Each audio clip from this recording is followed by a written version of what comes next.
Hi, so I'm going to try and wrap everything up now in this last video. There might be another one, but I will try and get it done quickly in this one. So we're going to talk about the infantry, the stands and stuff. And we'll start off with infantry. So we've basically got two types of infantry. You've got light troops and you've got regular line troops. And as I say, they come in green, regular or veteran. So in close combat, they'll all have musket, well, apart from that guy's bayonets fell off, but they will have bayonets on the end of their muskets or rifles or carbines or whatever they're using. And I'll just show you, in fact, quickly, melee weapons. If you look there, that is the score you're required to hit with all the different types of melee weapons. And if you've got irregulars that are using knives and stuff like that, that'll be a 5+ as well, same as bayonets. So every base has got its own line of stats. And one of them is its save value. So your basic infantry has a 5+ save.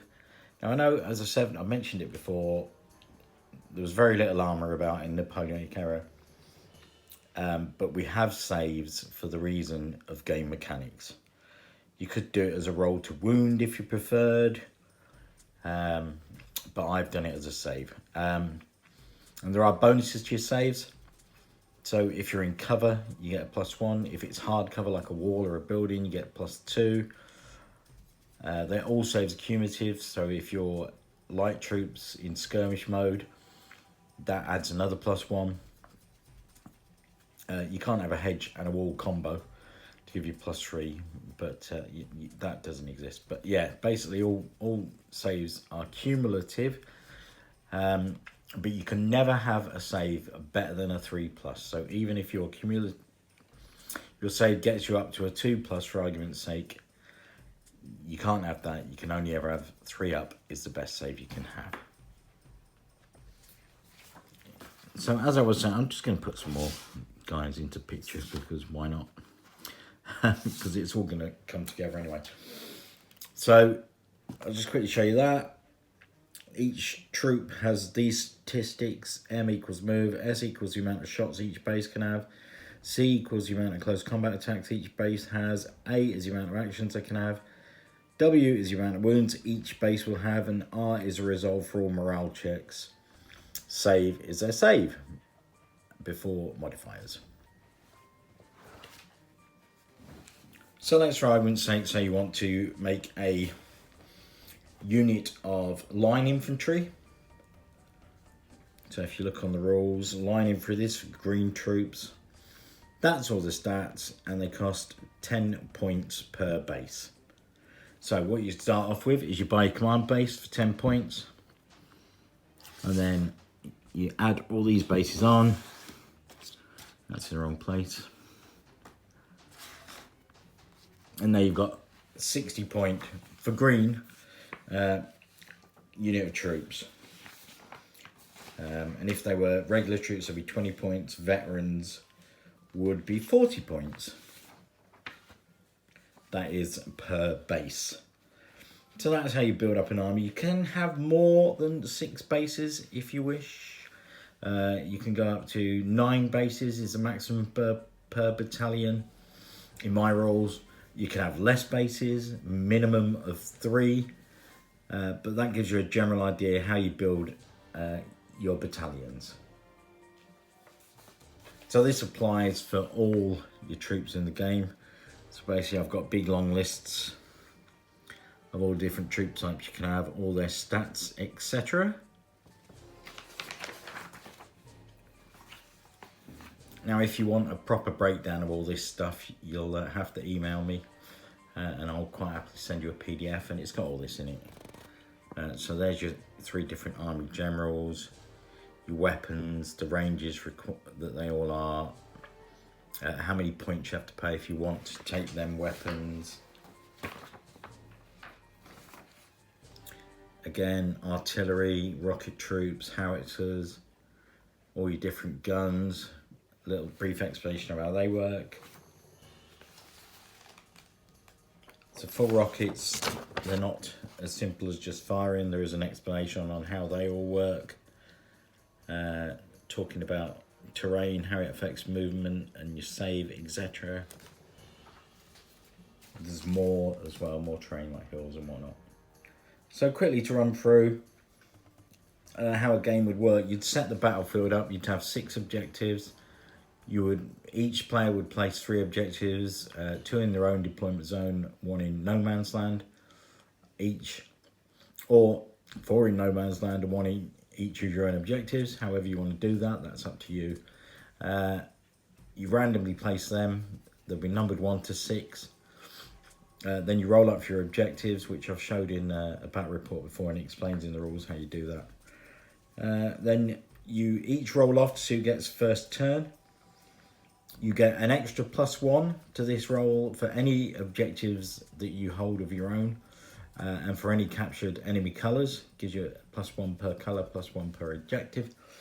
The highest roll decides who goes first or second. And you do you activate a battalion. Sorry, you activate a brigade at a time, or an independent unit at a time. And then the opponent does that, and you keep going until both sides have finished activating all their army. So to give the army some flavour, once you've paid for your battalion, so in this case a green French infantry battalion, 60 points. Let's say the regular, because there's a lot of stuff green troops can't have. So regular infantry battalion, 120 points, and you can give them stuff like bayonet drill, which allows them to reroll 1s in close combat. Solid French tank columns free, otherwise you have to pay 5 points for it, but that means they just ignore the first panic test. There are some other special rules that you can give them, but that just gives you your armies a bit of flavour. So the other quick thing to mention is your generals can have a special orders. It'll be listed on the general's entry or unit commander, brigade commander's entry, how many special orders they're allowed to have. There's basically a list of them, and you can pick whichever ones you want to give to your general. And the other thing is your generals get re-rolls, and you can use these at any point during the battle. So you can either choose as a re-roll, you can roll any dice. You can pick both up and roll them for 1 re-roll, or you can pick 1 dice up and re-roll that, and that'll cost you a re-roll. You can never re-roll a re-roll. There's no range on it, so it can be anywhere on the battlefield. And again, you can play special orders at any time. Some of them are designed to be played out of sequence.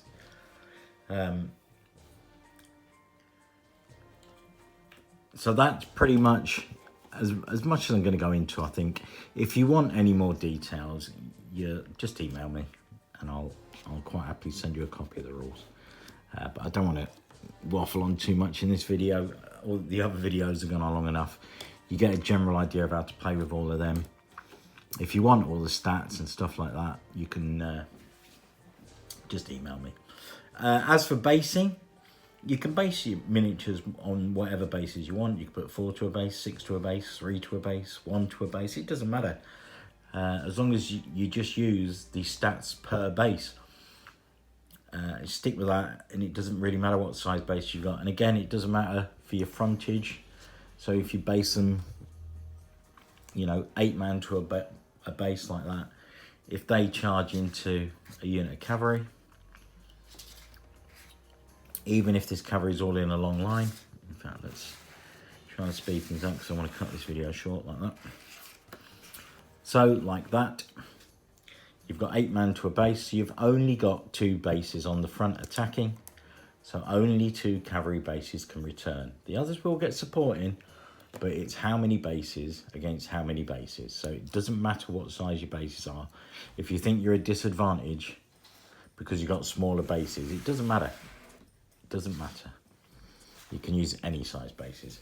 For 15 mil, I'm not really that familiar with 15 mil. I haven't played a lot. I used to play a bit of Flames of War. I do want to get into 15 mil gaming.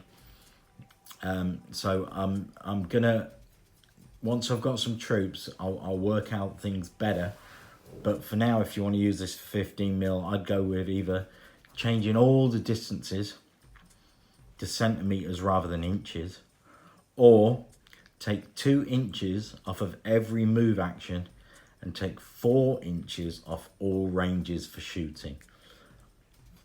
And that's what I'd do if I was playing 15mm. But apart from that, you can use the rules exactly the same. As for 10mm and 6mm gaming, I don't know. I've never played 6mm. I've never played 10mm, so I wouldn't have a clue how to make that work. So the final video that I'll do in this series will be, I will do a playthrough of all these rules. It'll probably be a couple of weeks before I do that, because I'll have to do it at the club, because I'm fed up in my house. I mean, toy soldiers all over the place, and I want to tidy it up. So that's that. And I will pop my email address. I'll write it a bit weird in the description, because if I write it as a proper email address, then I found that YouTube won't post it. So it's all one word, and it'll be in the description. I'll try and write it as an email address, see if they post it, we'll see. Anyway, I hope these rules videos have been useful to someone out there, or to anyone. And if you're interested, don't hesitate to contact me. I'll quite happily post them forward to you. I'm quite pleased to be at the end of this, because now I can finally get back on with some painting and tidy up. No more toy soldiers all around the house. Yeah, I hope you enjoyed it. Any questions, as I say, pop in the comments below. I'm not going to bore you to death. I was going to go on into quite a bit of detail about this, but I decided I'm not going to bore you to death. If you're interested and you want to know that, then you'll just email me. It's as simple as that. Anyway, thanks for watching. We'll show you all stuff. Great stuff going on. I am a bit behind. Well, I was when this video was recorded, because I've just been away to Holland and I've just got back. But I don't know when I'll post this video, so it might be a while yet. But yeah, if you're wondering why I haven't been commenting or liking your videos, it's because I've been away and then I had time on playing catch up. Thanks for watching. Catch you later. Bye for now.